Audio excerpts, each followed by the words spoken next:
வணக்கம்.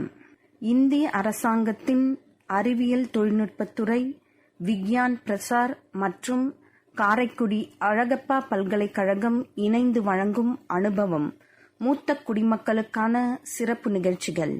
நிகழ்ச்சியின் கருத்தாக்கம் டாக்டர் ஆர். ஸ்ரீதர். ஆலோசனையாளர் மிஸ் கௌசல்யா. நிகழ்ச்சி ஒருங்கிணைப்பாளர் டாக்டர் பாரதி. நேயர்களே, டாக்டர் பாலச்சந்தர் நரம்பியல் சிகிச்சை நிபுணர் அவர்களின் 2ஆம் பகுதி நிகழ்ச்சி தொடர்கிறது. கேட்டு பயன்பெறுங்கள். சில விதமான ஸ்ட்ரோக் ஃபுல்லாவே கோமா ஸ்டேஜுக்கு கொண்டு போயிடுது இல்ல சார்? தவிர்க்கிறதுக்கு ஏதாவது வழிமுறை இருக்கா சார்?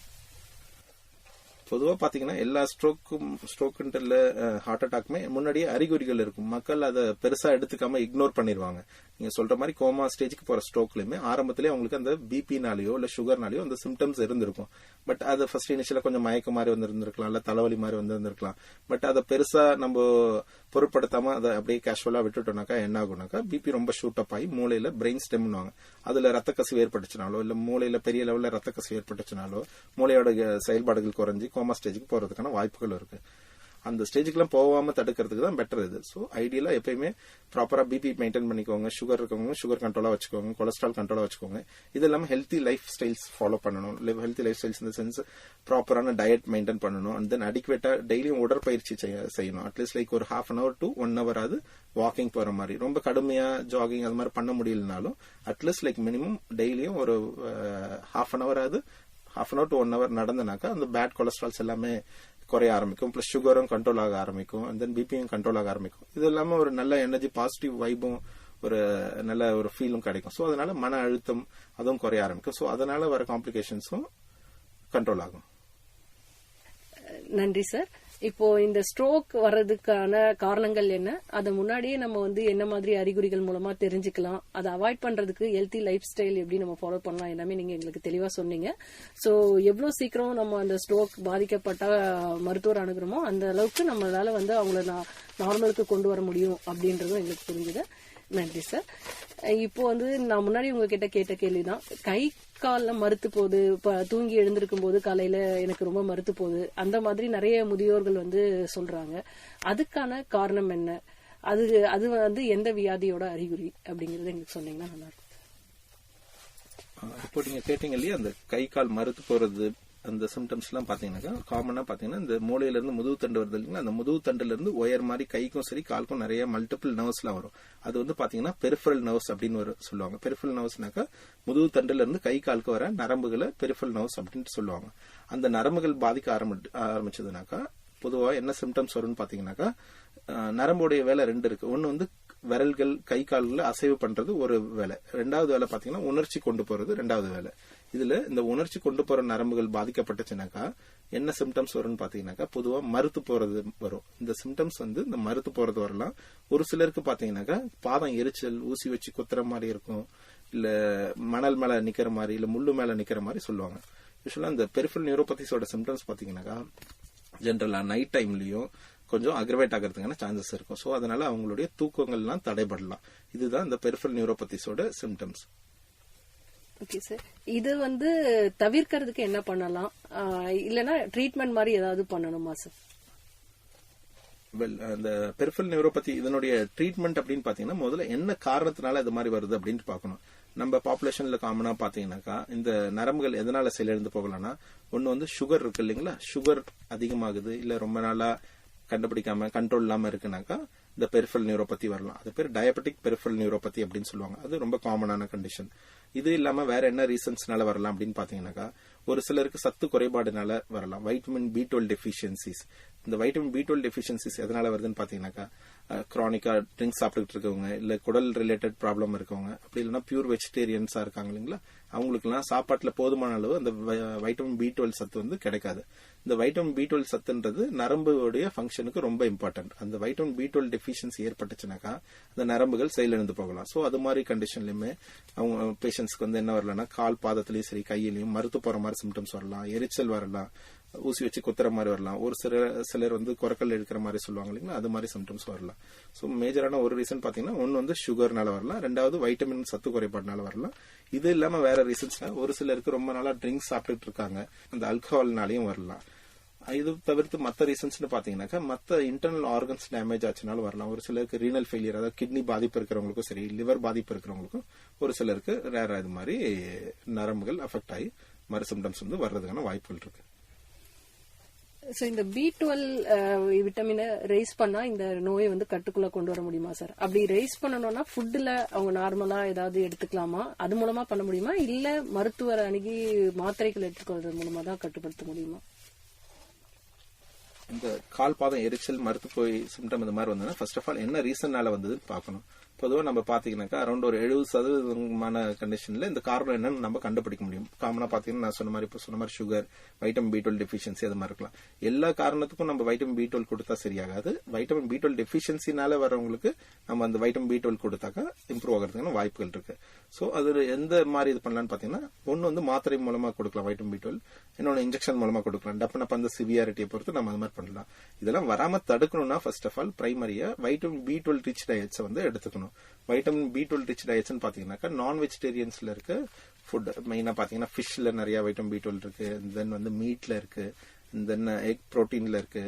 இந்த இதெல்லாம் வந்து வைட்டமின் B12 நிறைய இருக்கு. இது வந்து எடுத்துட்டீங்கன்னாக்கா சஃபிஷியன்டா இருக்கும். இன்கேஸ் அவங்க வெஜிடேரியனா இருக்காங்க, நான்வெஜ் சாப்பிட மாட்டாங்க அப்படின்னாக்கா மில்க் ப்ராடக்ட்லயுமே வந்து வைட்டமின் B12 இருக்கு, பிளஸ் சோயா ரிலேட்டட் ஃபுட்ஸ்லயும் வைட்டமின் B12 இருக்கு.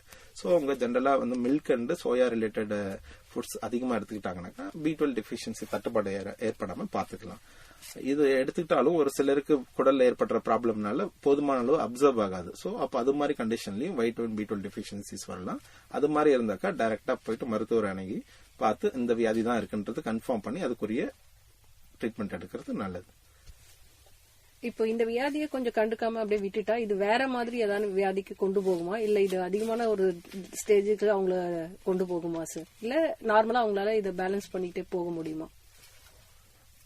இந்த வைட்டமின் B12 டெஃபிஷியன்சினால ஏற்படுற நியூரோபதிஸ்ல பாத்தீங்கன்னாக்கா அவங்களுக்கு ஃபர்ஸ்ட் அந்த கால் பாதம் ஆரம்பிக்கும் போது பாத்தீங்கன்னா கட்ட விரலுடைய நுனிகள்ல தான் வந்து சிம்டம்ஸ் ஆரம்பிக்கும். ரொம்ப மைல்டா டிங்லிங் சென்சேஷன், ஏதோ உறுத்துற மாதிரியோ ஏதோ டிஃபரெண்டா ஊசி வச்சு குத்துற மாதிரியோ சொல்லுவாங்க. நாளடைவுல போக போக போக பாதம் தரையில கீழே வைக்கிற பாதம் ஃபுல்லா பரவிடும். அப்புறம் போக போக என்ன ஆகுனா கால் மறுத்து போக ஆரம்பிச்சிடும். நிக்கும் போதுமே பாத்தீங்கன்னாக்கா மெதுன்னு இருக்க மாதிரி இருக்கும், பஞ்சு மெத்தையில நிக்கிற மாதிரி இருக்கும். சோ உங்களுக்கு பாத்தீங்கன்னா பேலன்ஸ் பொதுவா கிடைக்காது. அப்போ ஒரு வழியில போறாங்க அப்படின்னாக்கா மேடு பள்ளமான ஏரியால போகும்போது கீழே விழறதுக்கு சாயறதுக்கான வாய்ப்புகள் இருக்கு. சோ அதனால கீழே விழுந்து பிராக்சர் ஆகிறதுக்கான சான்சஸ் இருக்கு. சோ அது மாதிரிலாம் ஏற்படாம இருக்கணும்னாக்கா ஆரம்பத்திலேயே சிம்டம் வந்துன்னா அதை இக்னோர் பண்ணாம நீங்க பாக்கணும். ஒண்ணு. ரெண்டாவது, இந்த B12 டெஃபிஷியன்சின்றது வெறும் பெரிஃபரல் நர்வ்ஸ் மட்டும் அஃபெக்ட் பண்ணாம, காலுக்கு போற நரம்பு மட்டும் அஃபெக்ட் பண்ணாம மூளையும் அஃபெக்ட் பண்ணலாம். மூளையை அஃபெக்ட் பண்ணாச்சுனாக்கா மறதி வரலாம். அதனால ஒரு சிலருக்கு வந்து பாத்தீங்கன்னாக்கா பிஹேவியரல் அப்நார்மாலிட்டிஸ், அதாவது குணத்துல ஏற்பட்ட மாற்றம் கூட வரலாம். ஒரு சிலருக்கு முதுகு தண்டுலையும் இதனால பாதிப்பு வரலாம். சோ அது மாதிரி பாதிப்பு வந்ததுனாக்கா அவங்களோட நடக்கிறதுல மெயினா தொந்தரவு வரும். சோ அதனால ஃபால்ஸ் அது மாதிரி வர்றதுக்கான சான்சஸ் இருக்கு. சோ அது மாதிரி ஏற்படாம இருக்குன்னா ஆரம்பத்திலேயே பார்த்துட்டு ஐடென்டிஃபை பண்ணிட்டு ட்ரீட் பண்றது பெட்டர். நன்றி சார். இப்போ B12 கம்மியால வரதா இருந்தா நம்ம இந்த மாதிரி ட்ரீட்மெண்ட்ஸ் கொடுப்போம். அப்படி இல்லாம வேற மாதிரி குறைபாடுகளால வந்துச்சுன்னா இதே மாதிரி சிம்டம்ஸ் நம்ம வேற எப்படி சார் ட்ரீட்மெண்ட் கொடுப்போம்? மத்த ரீசன் பாத்தீங்கன்னா என்ன ரீசன்னால வருதுன்னு பாக்கணும். அதுல பாத்தீங்கன்னா காமன் பாத்தீங்கன்னாக்கா வந்து டயபெட்டிஸ் இருந்தாக்கா நம்ம என்னன்னா வந்து பொதுவா மக்கள் கிட்ட இருக்க கருத்து என்னன்னாக்கா ஆரம்பத்துல சுகர் செக் பண்ணிட்டு கொஞ்சம் அதிகமா இருந்ததுன்னா என்ன பண்ணுவாங்கன்னா அதை பெருசா அவங்க இம்பார்ட்டன்ஸா எடுக்க மாட்டாங்க. என்ன காரணம், எனக்கு எந்த தொந்தரவும் இல்லை, நான் எதுக்கு மாத்திரை எடுக்கணும், நான் நல்லா தானே இருக்கேன், சரி சுகர் ரொம்ப அதிகமானதுக்கு அப்புறம் பாத்துக்கலாம், இல்ல கண்ட்ரோல் ஆகலனாக்கா பாத்துக்கலாம் அப்படின்னு மாதிரி சொல்லுவாங்க. ஆரம்பத்துல வந்து என்னன்னாக்கா ஆயுர்வேதா ட்ரீட்மெண்ட் இல்ல மத்த லைக் வெறும் வாக்கிங் அது மாதிரி ரொட்டீனா லைக் அதோட இம்பார்ட்டன்ஸ் தெரியாம ட்ரீட்மெண்ட் இது பண்ணிட்டு இருப்பாங்க. சோ பொதுவா சுகர்னு ஆரம்பத்திலே கண்டுபிடிச்சாங்கனாக்கா அதுக்குரிய ட்ரீட்மெண்ட்னு பாத்தீங்கன்னாக்கா நீங்க ஸ்டார்டிங்லேயே வந்து சுகர் கண்ட்ரோல் பண்ற மெஷர்ஸ்க்கு கொண்டு வரணும். ஸ்டார்டிங் ஃபர்ஸ்ட் பாத்தீங்கன்னாக்கா டே டு டே ஆக்டிவிட்டிஸை இன்க்ரீஸ் பண்ணணும், ரொட்டீன் லைஃப் ஸ்டைல் மாடிஃபை பண்ணணும், நல்லா அட்லீஸ்ட் லைக் ஒரு 45 minutes to 1 hour அது வாக்கிங் போகணும், அண்ட் தென் ப்ராப்பரான டயட் எடுக்கணும், நல்ல ரொம்ப ஆயிலி ஃபுட்ஸ் அது மாதிரி அவாய்ட் பண்ணிக்கணும். இதுக்கு இல்லாம ஆரம்பத்திலேயே நீங்க சுகர் இருக்குன்னாக்கா ஆரம்பத்திலே ஸ்டார்டிங்லேயே பார்த்துட்டு நீங்க இன்சுலினோ இல்ல சுகருக்குரிய மாத்திரையோ நீங்க ஸ்டார்டிங்லேயே ஆரம்பிச்சீங்கன்னாக்கா லாங் டர்மா பாத்தீங்கன்னாக்கா உங்களுக்கு அந்த தொந்தரவுகள் அதிகமாகாது. ஆரம்ப இருக்க அந்த ஹனிமூன் பீரியட் அந்த ஸ்டார்டிங் பீரியட மிஸ் பண்ணிட்டு லேட்டர் ஸ்டேஜ்ல நீங்க இந்த மாத்திரை எல்லாம் ஆரம்பிச்சீங்கனாலும் நரம்பு டேமேஜ் ஆல்ரெடி ஆக ஆரம்பிச்சிடும். சோ அந்த நரம்பு டேமேஜ் ஆயிடுச்சுனாக்கா நம்ம அதுக்கப்புறம் அந்த சுகருக்குரிய ட்ரீட்மெண்ட் ஆரம்பிச்சாலும் பழையபடி உங்களுக்கு அந்த மருத்து போனதோ இல்ல எரிச்சலோ முழுமையா குணமாகும்ட்டு நம்ம எதிர்பார்க்க முடியாது. சோ இதுக்கு ட்ரீட்மெண்ட் பாத்தீங்கன்னா இந்த பெரிஃபரல் நியூரோபதி என்ன ரீசனால வருதுன்னு பாக்கணும்.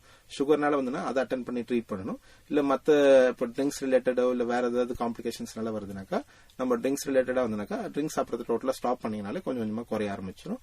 ஒரு சிலருக்கு ரீனல் ஃபெயிலியர் இருக்கிறவங்களுக்கு ரீனல் ஃபெயிலியரை ட்ரீட் பண்ணானாக்கா கொஞ்சம் கொஞ்சமா இம்ப்ரூவ் ஆகும் இந்த சிம்டம்ஸ். நன்றி சார். நேயர்களே, இந்நிகழ்ச்சியின் தொடர்ச்சியை அடுத்த பகுதியில் கேட்கலாம். நன்றி.